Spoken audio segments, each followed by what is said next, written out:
Have you ever felt the deep pain of losing someone you loved? Have you ever wondered how it would be possible to continue living without that special someone by your side? Loss is one of the most challenging and painful experiences we all face at some point in our lives. It could be the loss of a partner, a dear friend, or even a family member. The feeling of emptiness, the longing that never seems to end, and the constant struggle to move on can be overwhelming. Let's pause and reflect. Why do we feel so much pain when we lose someone? Is it because we get too attached to what is out of our control? What if there is a way to reconfigure our mind and our emotions to face these situations in a more balanced way?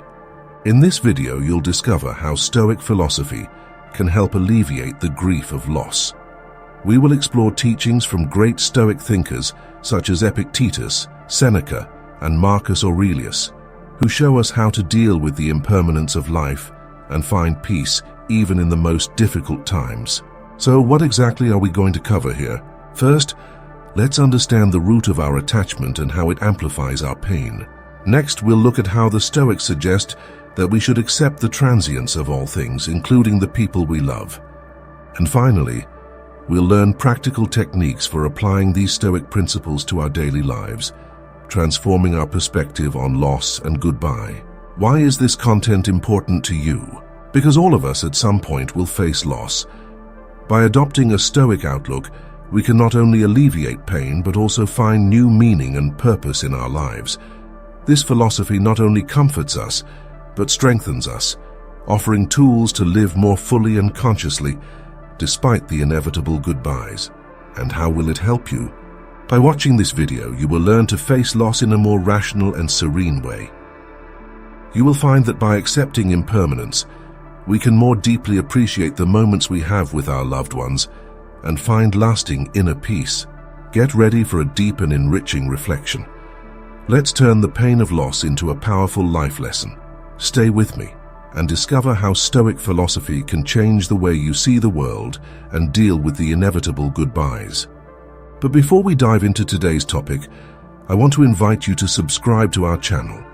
Here you'll find a rich source of Stoic wisdom, age-old knowledge, and practical personal development tips. If you are looking to transform your life, better deal with challenges and find lasting emotional balance, this is the right place for you. So don't miss your chance. Click the subscribe button and turn on notifications so you don't miss any videos. Be part of our community of people who are committed to personal growth and the pursuit of a better life. Let's go together on this journey of self-knowledge and transformation. Our heart.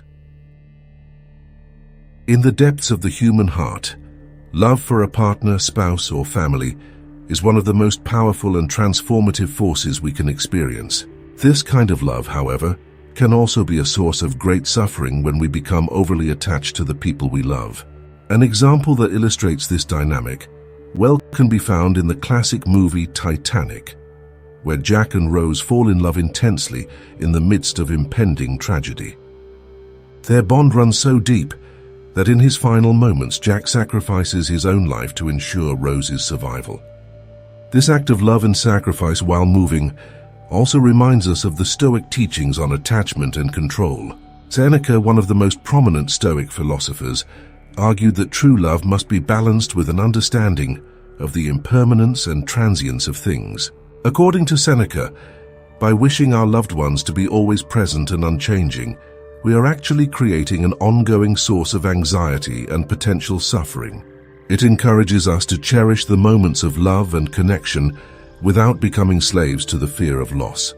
Imagine then a couple who have spent decades together, sharing joys and facing challenges. They know that life is ephemeral and that every moment together is a gift. This couple resembles a well-kept garden where each flower is appreciated for its temporary beauty, knowing that it will one day wither. The beauty of the garden is not in its permanence, but in the constant renewal and care of what is now flourishing. Thus, the Stoics teach us to cultivate relationships with love and affection, without clinging to the illusion that they will last forever. In the movie Titanic, Rose demonstrates a Stoic transformation at the end, when she accepts the loss of Jack and moves on with her life.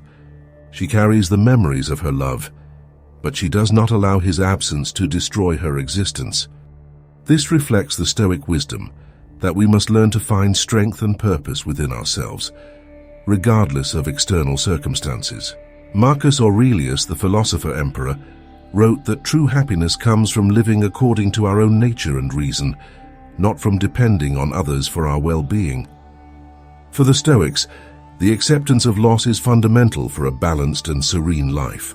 Epictetus taught that we must mentally prepare ourselves for the possibility of losing everything we love, because only then can we live fully in the present without the weight of constant fear.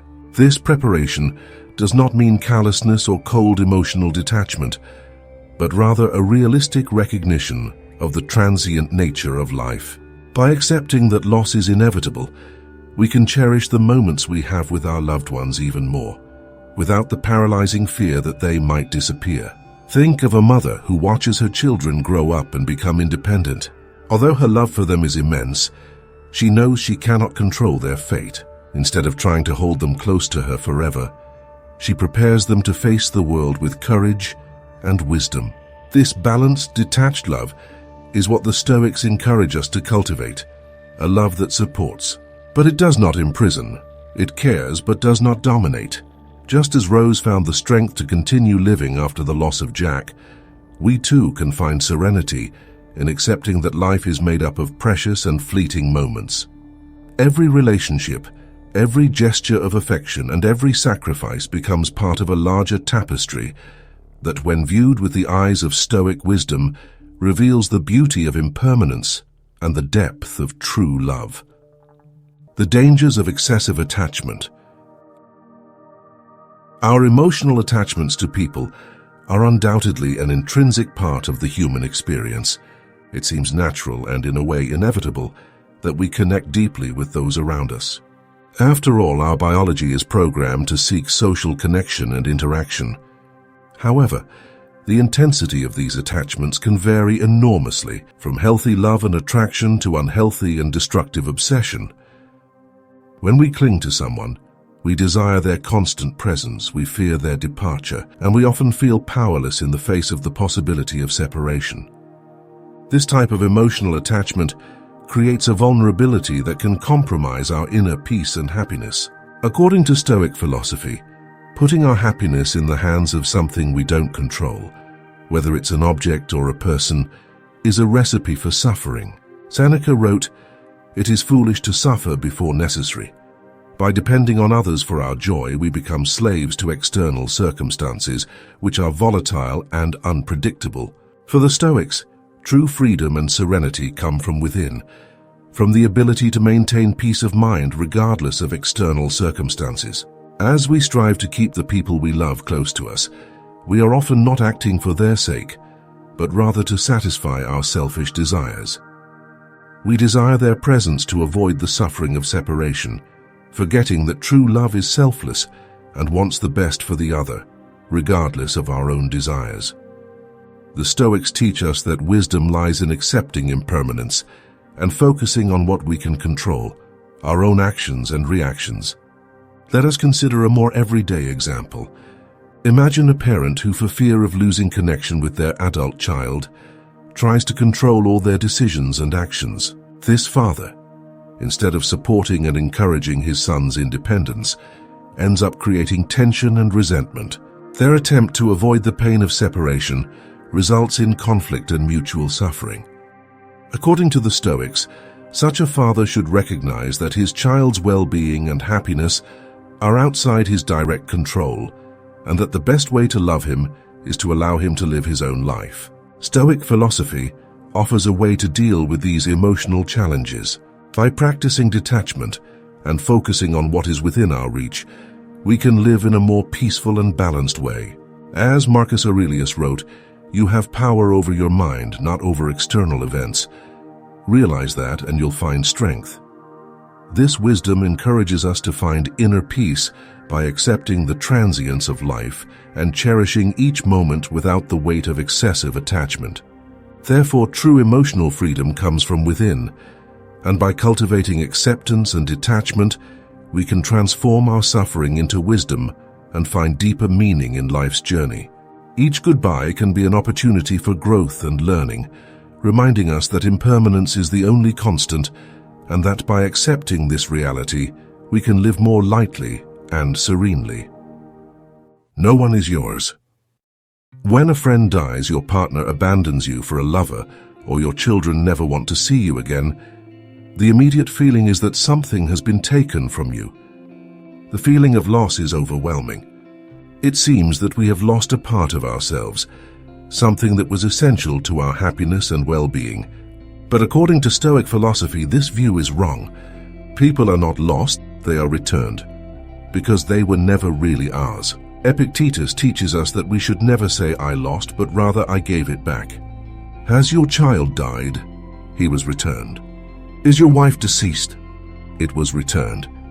These teachings are detailed in Book 4 of the Treatise of Epictetus, where he explains why external factors, such as our children, family, or spouse, are beyond our control and therefore were never really ours. What we call possessions are actually illusions of possession, because they can be lost in the blink of an eye. By the time of Epictetus, slavery was an accepted reality, and he himself lived as a slave before becoming one of the most respected philosophers in Rome and Nicopolis. Today, although formal slavery is less common, we still tend to see the people around us as extensions of ourselves, as if we have some inalienable right to their time, attention, and behavior. We expect friends and family to dedicate their presence to us, that our employees are punctual, and our spouses do not cause us a nuisance. We create a false sense of ownership and entitlement over others, forgetting that in reality, none of this is under our control. As much as we think that something or someone belongs to us, this is an illusion. External things, including the people we love, are never really ours, because if they were, they would always be at our command. They would never abandon us, and no one could take them away from us. Stoic philosophy reminds us that these properties of external things are only appearances, contrary to reality. Everything is subject to the revolutions of the universe, beyond the control of any human being, unless it possessed the power of a god. A powerful example of this dynamic is seen in the Star Wars saga, where Padme Amidala tells Anakin Skywalker that she is not all-powerful, to which he replies, "Well, I must be." Anakin believes that the only way to keep Padme safe is to acquire absolute power. This obsession with control leads him down a path of destruction and tragedy, perfectly illustrating the Stoic view that the desire to control what is beyond our reach is a source of suffering. Reflecting on these Stoic lessons can transform our view of loss and attachment. By understanding that the people we love don't belong to us and that our happiness shouldn't depend on them, we can find a deeper inner peace. True emotional freedom comes from within, and by cultivating acceptance and detachment, we can transform our suffering into wisdom. Thus, we live more lightly, enjoying each moment without the weight of excessive attachment. Emotional assent in relationships. It's no surprise that we often call romantic love infatuation, because unlike anything else in the world, falling in love involves an intense emotional roller coaster. In today's society, we see engaging in something passionate as a positive thing. Many believe that falling in love is one of the highest states a human being can achieve. However, the ancient Stoics considered passion problematic. For the Stoics, there are 4 passions: pleasure, appetite, anxiety, and fear. Being attached to someone, let alone being in love, involves this symphony of 4 passions. Pleasure is seen as a passion that can lead a person astray from the path of virtue. Excessive use of it can lead to dependence and a lack of self-control. An everyday example would be someone who constantly seeks immediate gratification through entertainment, such as watching endless series or indulging in impulsive purchases. While these pleasures can bring momentary satisfaction, they frequently result in a feeling of emptiness and dissatisfaction in the long run. Stoicism teaches that true contentment comes from practicing moderation and cultivating the virtues. Appetite refers to the intense and uncontrollable desire for material goods or sensations. A person who lives dominated by appetite may always be looking for more wealth, food, or comfort, without ever feeling truly satisfied. An example would be someone who is constantly dissatisfied with the size of their house or the model of their car, and is always looking for a new material good to fill an inner void. For Stoicism, true happiness comes from living a simple, moderate life, where value is placed more on virtues than possessions. Anxiety is the state of worry about the future and events that are out of personal control. An anxious person may spend their time worrying about future possibilities, such as professional success or financial security, even if these worries are not within their immediate control. An example would be someone who is constantly stressed about the idea of losing their job, and therefore spends sleepless nights and faces difficulties in their personal and professional life due to this constant worry. Therefore, it is important to focus on the present and accept what we cannot control, while working diligently on what is within our reach. And finally, fear, which is the passion that arises from the anticipation of evils or dangers that may occur. In Stoicism, fear is seen as an irrational reaction that prevents a person from living fully. An everyday example would be someone who is afraid of public speaking, and due to this, avoids opportunities that could benefit their career or personal development. This fear can be paralyzing and prevent a person from facing challenges and growing. The Stoics believe that reason and reflection on the nature of fears can help overcome them, allowing a person to face difficult situations with courage and composure. We feel happy when we are with a dear friend. When he is not present, we long for his company.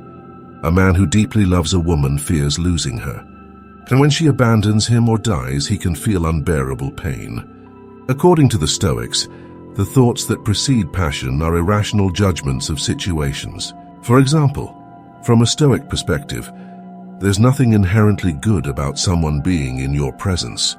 There's nothing wrong with someone leaving you or dying. Loss and death are inevitable parts of life, and at best they are neutral.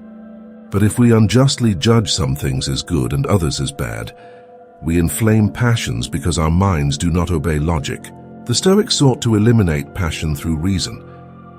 Epictetus gave us a practical piece of advice. This is what you should practice from morning to night. Start with the most trivial thing, like a pot or a cup, then move on to a coat, a dog, a horse, and finally, to yourself, your body, your limbs, your children, your wife, and your siblings. Look around and throw these things away.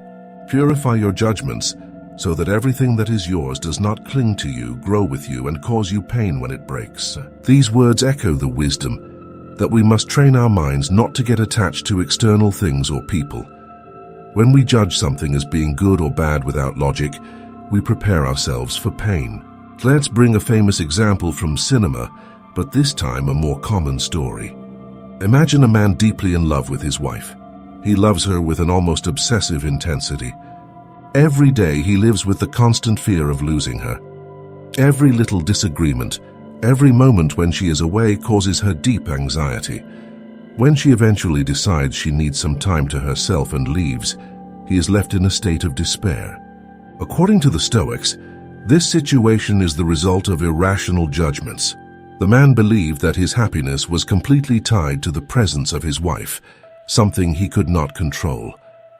His passion turned to suffering because he failed to see that his wife's presence or absence was an external factor outside his domain. Epictetus reminds us that we must look at our attachments and realize that they are not really our own. People and external things never truly belong to us because they are subject to the changes of the universe. A classic literary example that can be used here is that of Heathcliff and Catherine in Wuthering Heights. Heathcliff's destructive infatuation with Catherine exemplifies how irrational attachment can lead to a never-ending cycle of pain and suffering. Heathcliff could not accept that Catherine was never truly his, and his desire to control and possess her led him to a life of misery. The Stoics teach us that it is possible with thought, discipline, and practice to break free from strong bonds with other people and be prepared to handle the situation when a loved one leaves our lives. It is a process of purifying our judgments, learning to see things as they really are, transitory and out of our control. Therefore, the art of loving, according to the Stoics, is the art of loving without possessing, of valuing without attachment, of finding peace in the impermanence of life. Seneca and her mother. The loss of a loved one is one of the most challenging experiences we can face. The pain that arises from this separation can seem unbearable, and for many, maintaining peace of mind after such an event is an immense challenge. Breaking free from passion is one of the central tenets of Stoicism, but it is something that takes time and constant practice. Even the ancient Stoics, such as Epictetus, Chrysippus, and Seneca, were not perfect at this. They recognized the existence of primary emotions, those automatic, involuntary reactions that arise in the face of danger or tragedy. For example, feeling fear when perceiving imminent danger, or crying when hearing about a tragedy are natural responses of the body, and Stoicism does not try to suppress these reactions. The focus is on freeing ourselves from the irrational desires and thoughts that arise after these initial emotions. An interesting example is a letter written by Seneca to his mother Helvia during his exile in Corsica. In 41 AD, accused of adultery, Seneca was sentenced to death by the Senate, but had his sentence commuted to exile by Emperor Claudius. During the 8 years he spent in Corsica, Seneca wrote to console his mother, who was deeply saddened by the fate of her son. He advised his mother not to prolong the grief unnecessarily, noting that ancestors cried for a limited period of time, normalizing and limiting the grief. Seneca said, "They didn't stop you from crying, but they limited your pain. Creating endless grief in the face of loss is a foolish weakness, but also an unusual inner hardness. Don't repress your pain. The best compromise between love and common sense is to feel and then get up." Seneca's proposal is an intermediate solution: suffer moderately. This view contrasts with the ideal outlined by Epictetus, who suggests that a righteous man would not be affected by the loss of a loved one. However, most people, including Seneca's mother, are not Stoic saints and feel sadness. For these people, Seneca offered a more realistic approach to dealing with loss, not the complete annihilation of passion, but moderation. In addition, Seneca encourages people to take responsibility for their own emotional health by studying and practicing philosophy. He wrote, "It will heal your wounds and take away all your sorrow." Thus, when facing the pain of loss, we can find strength in Stoic philosophy, which teaches us to moderate our grief and cultivate a serene and resilient mind. The journey to achieve this serenity is long and requires dedication, but it is possible. By practicing detachment and acceptance, we can find lasting peace that is not dependent on external factors. As Epictetus reminds us, we must practice logic and reason daily, starting with the most trivial things and moving on to the most important ones in our lives. In this way, we fortify our mind against emotional storms and prepare ourselves to face any adversity with courage and serenity.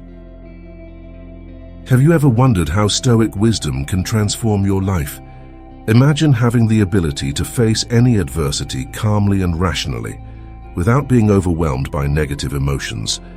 I'll leave you with 2 more videos that will help you on this journey, and more. Leave your experiences with the topics we cover in the comments. What did you learn from this video? Have you ever been through a similar situation? Your participation is essential to enrich our community and strengthen our learnings. Together we will walk the path of self-knowledge and inner growth, discovering how Stoic philosophy can guide us in a fuller and more balanced life. I'll wait for you in the next video.